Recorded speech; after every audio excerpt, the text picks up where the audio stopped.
'ఛత్రపతి' దాని గురించి మనం తర్వాత మాట్లాడదాం. కాకపోతే నాకు తెలిసిన ఇంకా సినిమాలు మీకు మంచి లీడ్ రోల్‌లో పడినవి. ఒక రొమాంటిక్ క్రైమ్ కథ, లైక్ 'క్రిమినల్' అని క్రైమ్ కథ. ఇలాంట. ఎందుకు బ్రో క్రైమ్ జోనర్స్‌ని ఎంచుకున్నావు? ఆ టైంలో వి వాంటెడ్ టు ఎక్స్పెరిమెంట్ ఆయన డైరెక్టర్ గారు. నేను కూడా అప్పుడు ఇంజినీరింగ్‌లో ఉన్నాను. ఈవెన్ బేసిక్‌గా నేను చూసి పెరిగిన చిన్నప్పటి నుంచి మనం ఇదే దాంట్లో ఉన్నాం. So I always used to question my self,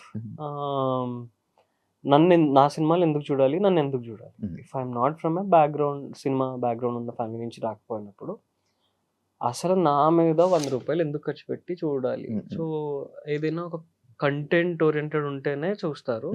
అలా అలవాటైన ఫేస్, చిన్నప్పటి నుంచి చూసి అలవాటైన ఫేస్. సో కంటెంట్ ఉన్న ఇవి చేసినప్పుడు they will see me, okay ఈయనంటూ గుర్తుపెట్టుకుంటారు అని. దెన్ లేటర్ ఆన్ కొన్ని మిస్‌ఫైర్ అయ్యాయి అండ్ కొన్ని situations based I did films and all. So అవి it's okay. I don't have regrets గానీ ఇట్ వెంట్ లైక్ దట్.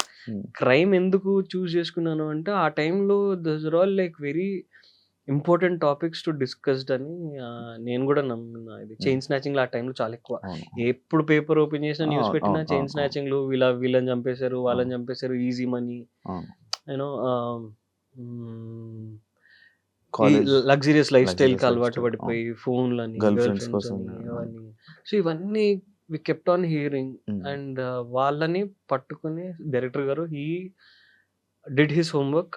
ఆయన ఎంక్వైరీ చేసి కూర్చుని థీసిస్ చేసి రాసి చేసిన ఇది. But again it's